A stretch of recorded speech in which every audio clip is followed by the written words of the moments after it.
What's up beautiful people, this is Mike from Mike Gets Well and hope you're having an amazing day. In today's video, I might get the copyright strike because I'm using a lot of demos from the movies for you guys and I don't care about it. I just want you guys to see how it looks on the screen side by side when you have the LG OLED Evo G1 on the left side and you have the Samsung QD OLED S95B on the right side. And what I'm doing on the screen is I'm resetting all the picture settings I have for the filmmaker mode in the HDR to show you guys actually how it's going to be side by side. So as you can see on the screen, the picture is being reset and I'm going to make sure that both the TVs are equally, compatible, because one TV, sharpness is like 10, one TV sharpness 0. We want to make sure that both the TVs are on the same settings. That's why I'm showing you guys all this so that you guys can see, rather I just run into the demos and show you or mislead you. I really don't want you guys to feel like that. So in the OLED pixel brightness, which is the brightness on the Samsung side, it's on the maximum, contrast is maximum. On the sharpness side, I'm gonna make sure that I'm gonna bring the sharpness to the 0 on both the TVs because that's how it should be. We're not adding any further sharpness, which is already there. Content is sharp enough. So the sharpness goes down to 0 here. Super resolution, all the extra stuff, we have it off. We have the motion smoothing, everything is off on the Samsung QD OLED as well. And the contrast enhancer, all that bull crap, we wanna keep that off. So now we are almost ready, and the peak brightness is going to be high on both the TVs because that's where you want to go and get the HDR impact. And now I'm going to get out and show you one thing. With this setting that I just performed, there's still over brightened screen, as Vincent Teo said on his channel. So we're going to be working on that, and you can see on this screenshot throughout the video the color balance, the white balance is not going to be the same. It's because of the different panel types. So the left side is going to look like little bluish and the right side is going to look warmer because of the different panels, WRGB versus the QD OLED.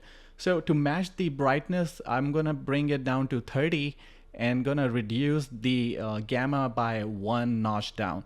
That's where I was able to get it closer to where the screen didn't look over brightened, and I was able to get a really good picture quality out of the S95B without the over brightening the screen or blowing the HDR details.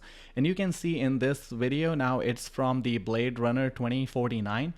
And throughout this video today, I'm gonna have the demos from the real content, and it didn't look really bad. I mean, I thought it's gonna butcher the picture quality, but once you do some settings, I'm sure Vincent in the next review, maybe when he has the TV fully calibrated, I'm sure he can bring it to the the reference level kind of picture quality. And why not? Because we have the 2-point, 20-point calibration, or you can control the brightness if it is literally over brightening your screen. There's so many things, there are numerous things you can do with your TV, and I hope like in the next full review there's gonna be the better detailed kind of results we will see. Here on this side, I see the right side with the S95B, the picture quality actually gives me the better shadow details. I mean, I'm sure the purist wants to see the content, not just want to miss out on the content and just get the accurate picture quality, right? So on this scene right here from the Revenant as well, look on both the TVs. They are not, the S95 is not over brightening the screen. They both are almost on the par when I bring the brightness to the 30 and lower the gamma by 1 notch down. And it's not actually crushing any shadow details, and it is giving the highlights that is actually there. And the left side is a little bluish, as I said and mentioned earlier. Even in the Vincent's video, it was showing that the LG OLED TV, the WRGB OLED TVs are gonna be a little bluish side because of the panel difference, and on the QD OLED side is gonna be a little warmer when you're capturing from the camera. But you can see the picture highlights, nothing is being overblown. They both are kind of on the par when you are trying to track that or trying to reach that reference quality. And this is just done by a rookie on the TV with the settings. I mean, when you are a calibrator and you're a professional calibrator, you can play with the colors. You can bring that RGB balance. Why not? I mean, you can bring that saturation down, and you have those options in the TV. And you can see right here, I'm using most of the scenes that we had the screenshots from the HDTV test video, and I wanted to watch those scenes myself to see really it is butchering the picture quality. S95B is that bad. But as you can see in dynamic, yeah, in dynamic it's gonna butcher the picture quality. You're never gonna stay in the dynamic. And it's gonna do the same if you have the LG OLED G1 and any LG OLED TV or Sony TV or any brand TV. Vivid is the worst. It's gonna butcher the image quality for sure. Standard's gonna do, nothing good. Movie is brighter than the filmmaker mode, so I will agree to that. Is the picture mode, which is gonna make the screen really bright, and it's really good when you are in a bright room. Not all the time you're gonna be purist. Purist people, they don't watch their content in the bright room. They watch it in the dark room. If you go to theater, the total nits of the screen is 50 nits to 150 nits. So that's because the room lights are all off, the theater lights are all off.